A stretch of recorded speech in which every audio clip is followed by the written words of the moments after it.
안녕하세요. 대박천국 프리미엄 황서연입니다. 오늘은 샤프슈터 방문한 파트너가 헝다 사태의 원인과 경과 그리고 전망까지 알려주신다고 합니다. 그럼 방문한 파트너의 스페셜 리포트 지금 바로 시작합니다.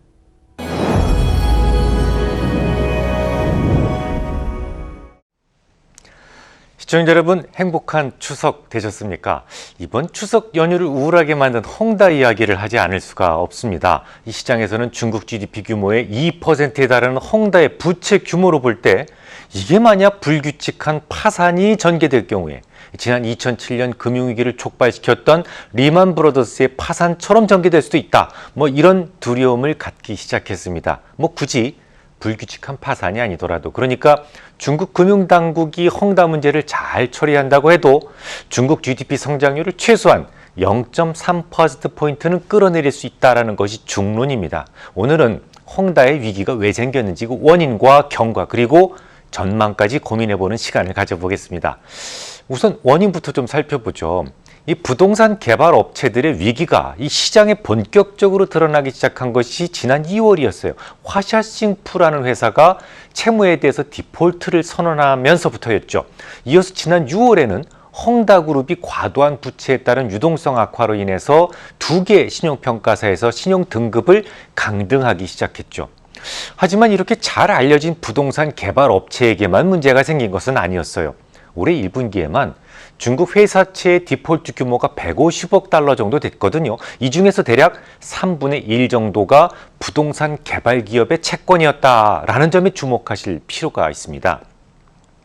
2018년도에는 전체 디폴트 규모에서 부동산 개발 기업의 비중이 고작 5.8%에 불과했다는 점을 비교해 본다면 정말 큰 변화였어요. 그러니까 올해 1분기부터 부동산 개발 업체들 전체에 뭔가 변화가 생기기 시작했다라는 말이죠. 그 변화를 만든 장본인은 바로 중국 정부였어요.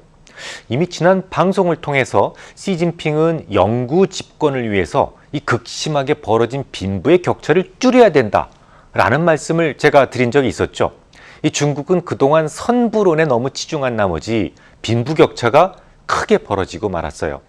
모두 다 같이 못 사는 나라에서는 불만이 그지 없습니다. 하지만 나는 여전히 못 사는데 저 친구만 잘 사는 게 이 주변에 자꾸 보이기 시작하면 그때부터 불만이 시작되죠. 불평등의 정도를 측정하는 지표가 있는데 지니계수라고 합니다. 0부터 1까지의 수치로 표현되는 이 지니계수는 0에 가까울수록 부의 분배가 잘 되어 있고 불만이 없다는 것을 의미하고요.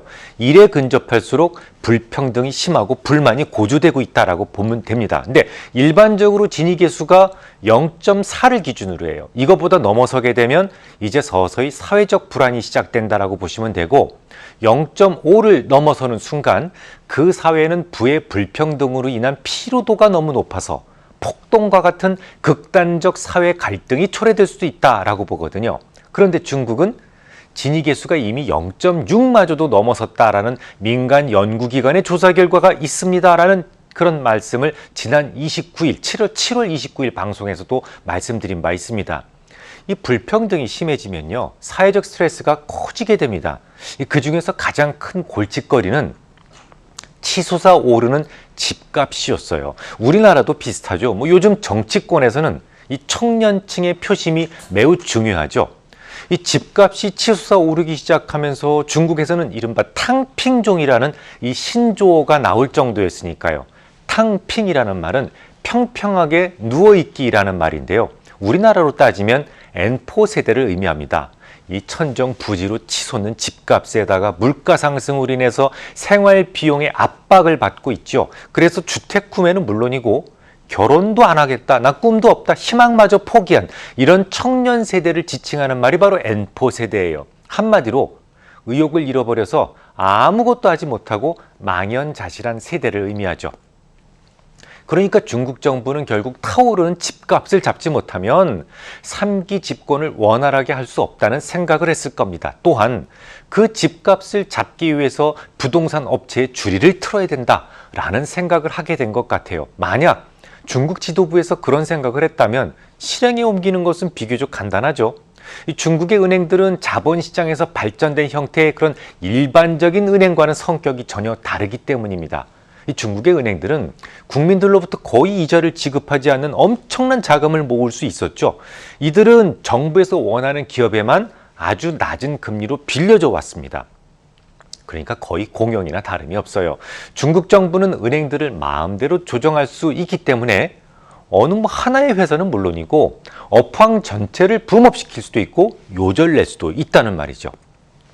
실제로 지난해 8월부터 조짐이 보이기 시작했어요. 중국의 은행들의 태도가 돌변하기 시작합니다. 중국 정부가 부동산 기업들의 부채 관리를 위해서 3개의 레드라인 정책을 발표했기 때문이었습니다. 이 3개의 레드라인이라는 것은 부동산 기업 부채 양적 관리 감독을 위한 정책이에요. 구체적으로 말씀드리면 첫째, 선수금을 제외한 자산 부채율이 70%를 초과하면 안 된다. 둘째, 순부채율이 100%를 초과하면 안 된다. 셋째, 유동부채가 현금성 자산보다 배 이상 많아서는 안 된다라는 것이었죠.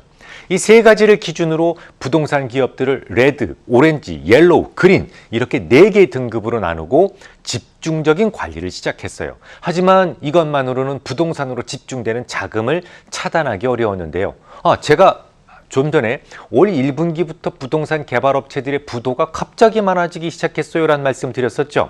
올해 초에 어떤 일이 있었냐면 은행들의 부동산 향 대출 비중 상한제를 새롭게 시행하게 됩니다. 쉽게 말씀드려서 어떤 은행이든 전체 대출 총액이 1억 원이라면 부동산 향 대출 총량을 4천만 원까지만 제한한다라는 거예요.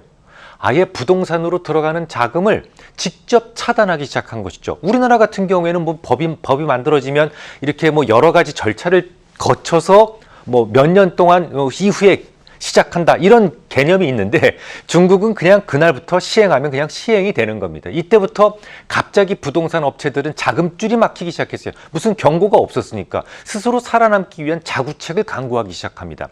중국은 주택의 골조만 완성시키면 매각이 가능해요. 그래서 단기 유동자금이 급한 이 부동산 개발 업체들이 일제히 미호안의 주택을 대거 이 덤핑으로 내어놓게 됩니다. 이 바람에 상승하던 주택 가격이 어떻게 됐을까요?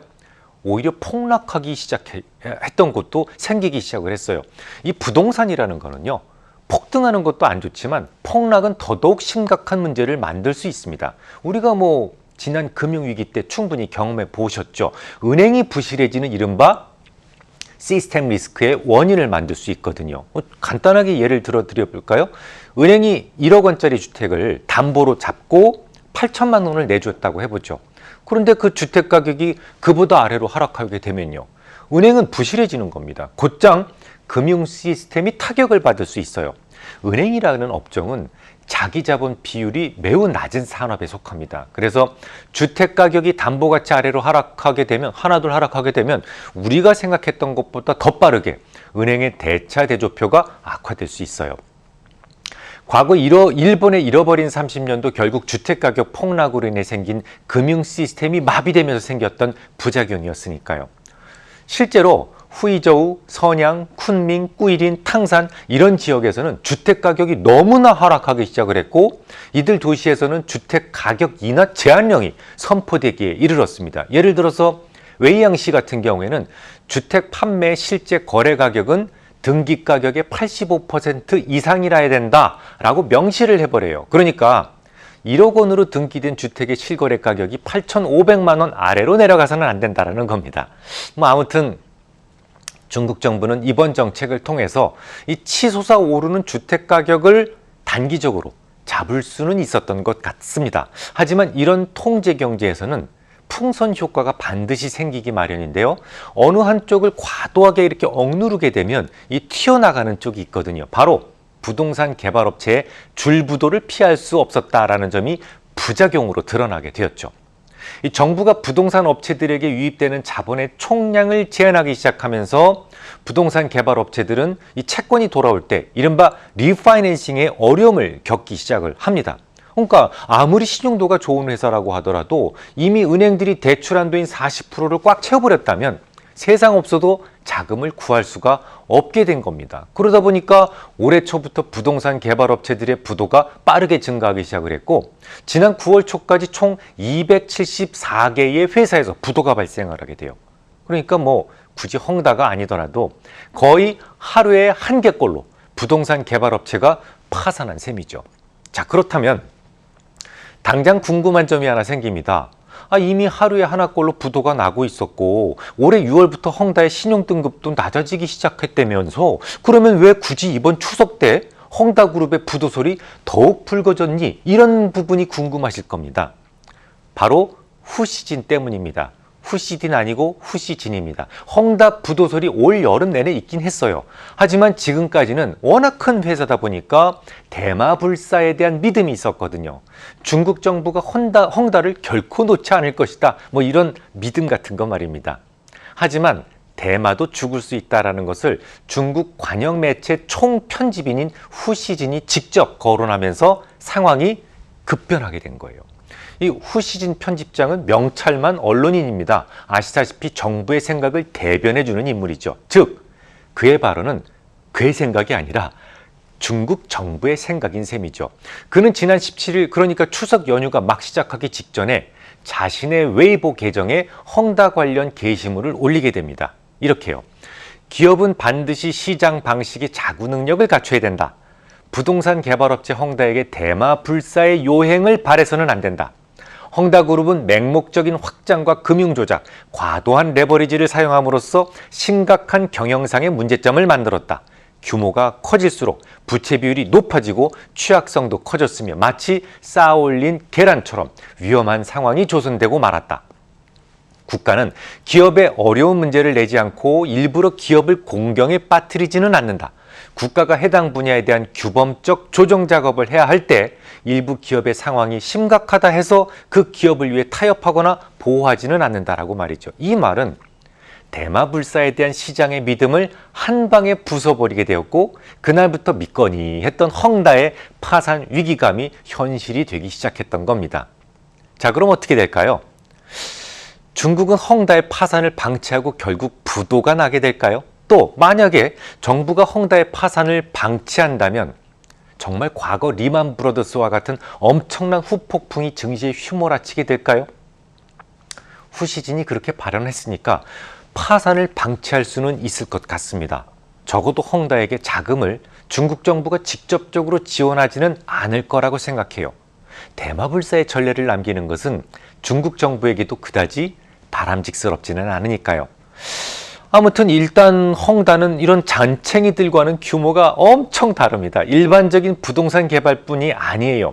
금융, 헬스케어, 여행, 스포츠, 전기차 사업을 모두 아우르는 우리나라로 따지면 재벌 기업이거든요.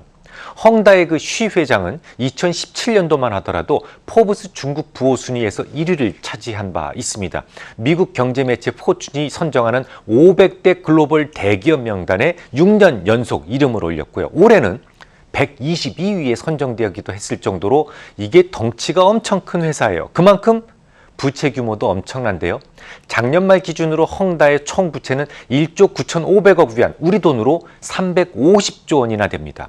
중국 전체 명목 GDP의 2%에 해당할 정도로 굉장한 회사죠. 앞서 설명드렸듯이 헝다가 부도가 발생한다면 정부 주도하에 매우 규칙적으로 진행된다고 하더라도 이 GDP 성장률을 대략 0.3%포인트 이상 낮추게 될 정도의 충격이라는 것이 시장의 중론입니다.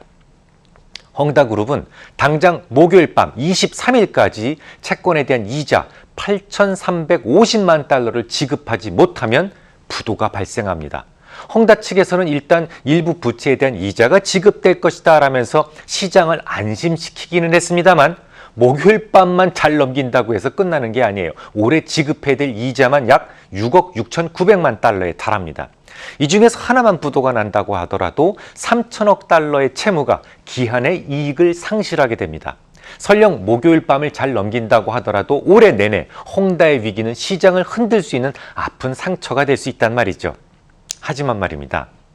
헝다가 부도가 난다고 해서 굳이 시장 붕괴설로 확장시켜 생각해서는 안 될 일입니다. 우선 리먼 부도와 헝다 부도는 전혀 다른 문제예요. 리먼은 은행이었고 헝다는 은행이 아닙니다. 은행의 부도는 당연히 시스템 리스크가 됩니다. 이 시스템 리스크라는 것은 한마디로 시장을 지탱하는 기본적인 메커니즘에 대한 신뢰가 허물어지면서 아무도 묻지 못하는 최악의 상황이 오게 되는 것을 의미하죠. 그냥 과거 금융위기를 연상하시면 됩니다.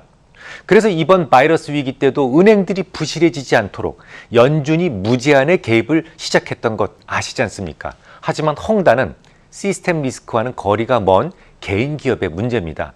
헝다 같은 개인 기업은요, 아무리 많이 무너져도 그냥 개인 기업의 문제일 뿐 시스템 리스크로 확장되지 않아요. 쉽게 말해서 은행이 헝다에게 넌 정말 큰 회사니까 내가 공짜로 빌려줄게 이렇게 신용대출 해준 게 아니잖아요. 뭔가 부동산이라도 담보로 잡고 대출을 해주었겠죠. 헝다가 망한다고 해서 그 위험이 은행에게 전가되지는 않는다라는 말이에요. 둘째, 제가 중국의 금융당국자라면 최악의 금융경색을 만들지 않을 것 같습니다. 이 말은 좀 보충 설명이 필요한데요. 최악의 금융경색을 만들지 않는다라는 말이지 헝다의 부도를 억지로 막아준다라는 것은 아닙니다. 그러니까 파산을 시켜도 불규칙한 파산보다는 좀 더 안정적인 방식으로 전개시킬 가능성이 높다라는 얘기죠. 그렇게 생각하는 이유가 있어요. 매우 중요한 이유인데요. 올해 말에는 시진핑의 3기 통치에 대한 선언과 함께 근사한 청사진이 제시되어야만 합니다. 그런데 헝다의 파산으로 인해서 감당할 수 없을 정도의 시스템 위기가 시작된다면요. 이 시진핑의 영구 집권 구도에도 치명타를 가할 수 있거든요. 중국은 통제 경제이기 때문에 조절 능력이 충분히 있는데 굳이 불확실성을 만들어가면서 자승자박할 이유가 없습니다. 헝다의 부도에 대해서 정부 차원의 여러 해법이 동원될 수 있을 텐데요. 일단 덩치가 크고 자금 여력이 있는 국영기업이 알짜 자산만 따로 인수한다든지 배드뱅크 만들어서 분리시키고 혹은 정부가 직접 개입해서 구조조정을 하는 방법도 있고요. 얼마든지 차차선의 방법이 강구될 수 있어요. 비록 낮은 확률이지만 중국 정부가 헝다를 살리자는 결정을 내릴 수도 있습니다. 헝다가 지금 당장 현금이 없다 뿐이지 자산은 충분하거든요.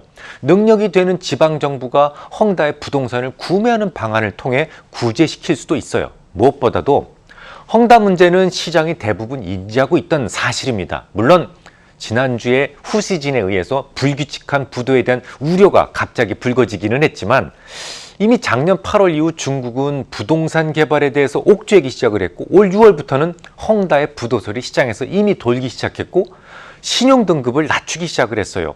자, 헝다의 신용등급이 낮아지기 시작했다는 것은 뭘 의미합니까? 주거래 은행들이 이미 추가 담보를 요구했거나 혹은 이미 발행된 채권에 대해서도 충분히 위험이 감안된 가격에서 거래가 되고 있었다는 것을 의미합니다. 이 깜짝 놀랄 만한 시장 폭락은요, 전혀 예기치 못한 상황에서 오는 것이지 이처럼 모두 알려진 상황에서 폭락이 오지는 않습니다. 혹여 헝다로 인해 시장이 흔들린다면 저는 주저없이 추가 매수를 시도할 생각입니다. 다음 주에 뵙겠습니다. 네, 오늘 저희가 준비한 방송은 여기까지입니다. 샤프슈터 방문한 파트너와 함께 헝다 위기의 경과 그리고 앞으로 투자자의 대응 전략까지 살펴봤습니다. 그럼 저희는 다음 주 이 시간에 찾아뵙겠습니다. 시청해주신 여러분 고맙습니다.